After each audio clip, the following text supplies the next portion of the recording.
Terima kasih pemirsa, Anda masih bersama kami di Halo Indonesia. @yours menjadi salah satu fitur di media sosial Instagram yang dijadikan tantangan bagi para penggunanya. Namun sayangnya fitur tersebut bisa menjadi peluang kebocoran data pribadi di internet.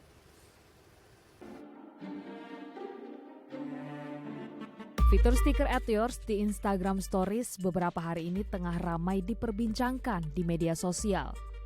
Fitur Instagram tersebut ternyata bisa menjadi celah keamanan data bagi penggunanya.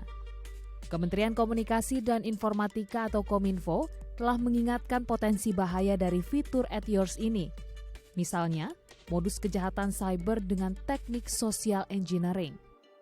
Melalui akun Instagramnya, Kemenkominfo mengatakan informasi di @yours yang diminta dan dibagikan jika dikumpulkan bisa menjadi kumpulan data pribadi yang akan tersebar ke dunia maya dan berpeluang untuk disalahgunakan oleh pihak tidak bertanggung jawab. Social engineering merupakan teknik memanipulasi psikologi agar individu atau grup mau melakukan sesuatu atau menyerahkan informasi tertentu secara sukarela. Teknik ini bisa dilakukan melalui telepon dengan mengaku sebagai customer service atau staf instansi bidang keuangan suatu perusahaan. Mereka akan meminta data pribadi korban.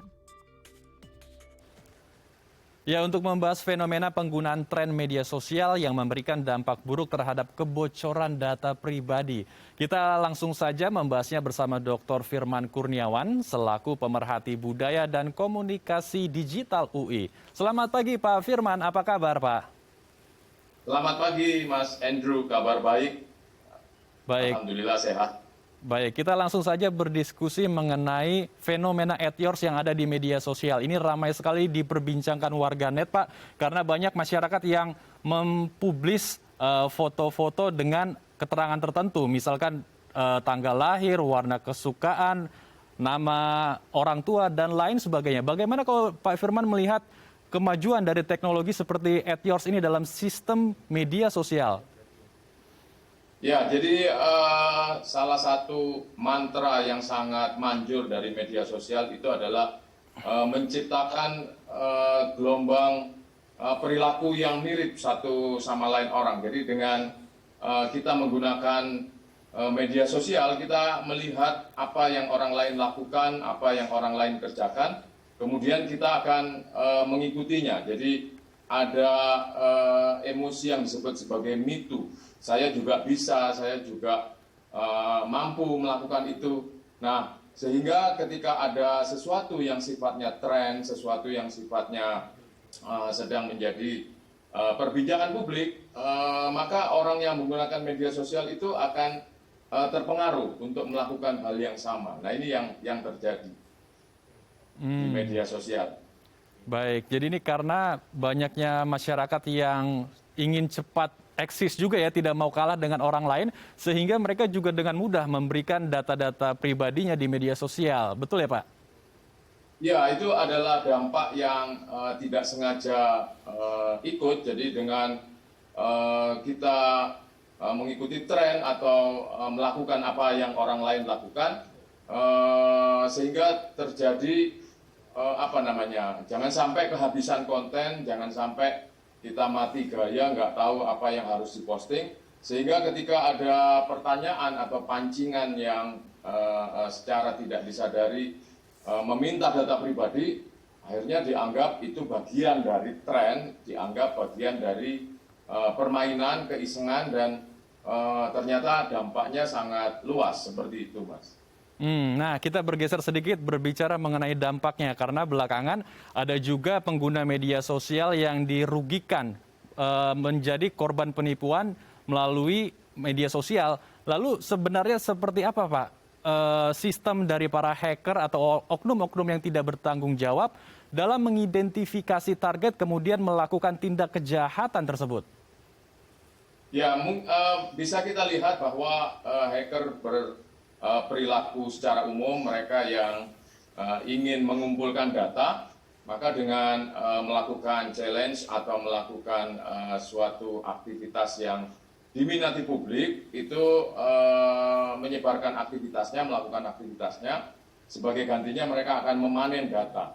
dari data-data yang kemudian diposting oleh mereka yang ikut pada challenge atau aktivitas tersebut, kemudian diolah dan kemudian bisa juga dipasarkan di pasar gelap karena ada nilai ekonominya, atau mungkin hackers ini sendiri memiliki tujuan untuk secara langsung mengolah data tersebut. Nah, ada juga hackers yang mempunyai motivasi untuk membuktikan bahwa aktivitas social engineering-nya itu berhasil mengelabui masyarakat, sehingga banyak masyarakat yang kemudian mengikuti apa yang dia kehendaki. Seperti itu.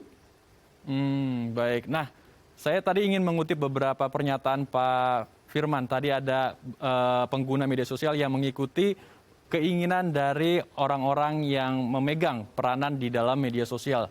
Apakah skema social engineering ini juga dijadikan dasar atau basic dalam hacker ataupun para oknum yang tidak bertanggung jawab dalam merebut data-data pribadi dari pengguna media sosial, Pak Firman? Dan mungkin juga masih banyak nih masyarakat yang belum memahami apa itu social engineering, Pak Firman.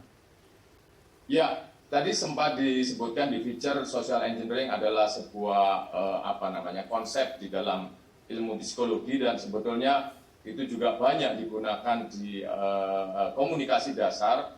Jadi ketika kita berkomunikasi dengan orang lain, ingin mengetahui pribadi orang lain, kemudian ingin mengetahui profil orang lain, tetapi kita mungkin berhalangan untuk memperoleh data secara terus terang. Kalau kita tanya apa hobi Anda, mungkin orang yang baru kenal akan berpikir-pikir, kenapa baru kenal kok sudah nanya hobi, atau mungkin juga yang lebih dalam punya rekening di suatu bank tertentu, itu kan menjadikan komunikasi tidak nyaman. Nah, dengan social engineering orang di dalam tanda kutip direkayasa, di-engineer untuk mengungkapkan apa yang tidak nyaman disampaikan kepada orang yang baru dikenalnya. Nah, motif ini, konsep ini kemudian juga diterapkan di media sosial, di media digital, yang cara pelaksanaannya adalah diselubungkan dengan aktivitas yang nampak tidak serius, seperti tantangan-tantangan AdWords, kemudian juga diselipkan di dalam suatu perilaku yang sedang tren. Nah, sehingga tadi ketika bertemu dengan mereka yang merasa takut ketinggalan, FOMO, kemudian merasa saya juga bisa seperti orang lain, akhirnya terpancing untuk mengeluarkan data-data yang dikehendaki oleh pelaku social engineering. Nah, di antara pelaku social engineering tadi yang Mas Andrew sebut sebagai hackers, itu ada yang sekedar ingin membuktikan keampuhan social engineering-nya, ada juga yang memang bertujuan untuk memperoleh data tertentu. Jadi kalau kita lihat perkembangan AdWords itu dari hari ke hari, pada awalnya pertanyaan-pertanyaan yang sifatnya umum. Makanan terakhir yang kamu lihat misalnya, kemudian juga mungkin tempat wisata terakhir yang kamu kunjungi. Nah, semakin hari kita lihat pertanyaannya semakin privat. Nah, ini diduga bahwa dalam proses tantangan tersebut ada pihak yang kemudian merasa, oh, ini situasi sudah mulai matang, maksudnya adalah orang sudah semakin terbuka, kewaspadaannya turun, masukin pertanyaan tentang seperti apa tanda tanganmu, ini tanda tangan saya, dipancing, kemudian siapa nama ibu kandung sebelum menikah, kemudian dimasukkan tanpa melihat implikasinya. Nah, itu yang terjadi. Baik. Ini menjadi perhatian khusus ya, perlu menjadi perhatian khusus bagi pemirsa di rumah juga nih. Lalu bagaimana supaya warga juga bisa lebih melek dengan literasi digital dan bisa mengetahui etika dalam bermedia sosial, Pak Firman? Apa saja yang perlu di-sharing dan apa saja yang tidak perlu di-sharing?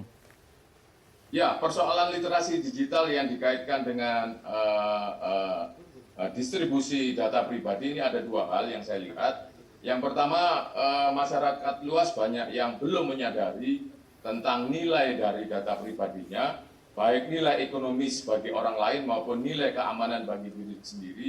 Sehingga ketika kita di era media konvensional, waktu berhubungan dengan radio, televisi, koran, kemudian perangkat-perangkat seperti telepon, komunikasi secara tatap muka langsung, ketika kita mengungkapkan atau material pembicaraan kita, itu adalah hal yang selesai begitu interaksi selesai dilakukan.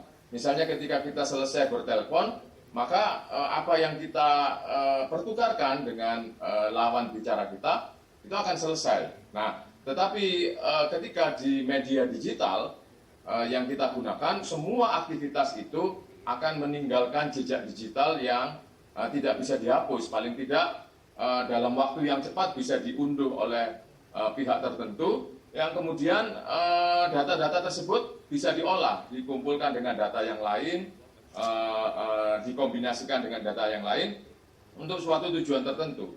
Misalnya yang terjadi di @yours ini ketika data pribadinya adalah berupa nama, nomor induk kependudukan, kemudian nomor telepon, nama ibu kandung sebelum menikah, dan tanda tangan, itu bisa dipakai untuk membuka rekening atas nama diri kita walaupun kita tidak membuka, atau juga untuk menutup rekening mengganti dengan nama orang lain, dan juga memindahkan isi saldonya. Jadi begitu mengerikan seperti itu. Nah, tadi jadi yang dua hal yang tidak kita pahami yaitu data-data itu adalah bernilai bagi orang lain dan bisa menyebabkan bahaya bagi diri kita sendiri. Yang kedua adalah tadi kebiasaan kita menggunakan media digital itu terasa masih seperti waktu menggunakan media konvensional. Maksudnya adalah ketika di media konvensional kita tidak terancam oleh data yang sudah kita sampaikan kepada pihak lain, tetapi kalau di media digital aktivitas, kemudian pembicaraan, termasuk sharing data dan sebagainya tadi, itu bisa diolah oleh perangkat-perangkat teknologi informasi yang sangat canggih. Nah, ini dua hal yang harus dipahami oleh publik. Publik harus literate, harus melek terhadap dua hal ini. Seperti itu, Mas Andrew. Baik, jadi intinya kembali lagi pemirsa dan juga masyarakat luas ini memang harus waspada dalam memberikan data pribadi. Baik, kemudian bagaimana selanjutnya agar masyarakat ini tidak FOMO dengan gempuran berbagai macam fitur di media sosial dan tidak dengan mudah memberikan data-data informasi pribadinya. Namun jangan dijawab dulu Pak Firman, kita akan bahas itu usai jeda. Baik pemirsa, jangan kemana-mana karena kami akan kembali sesaat lagi.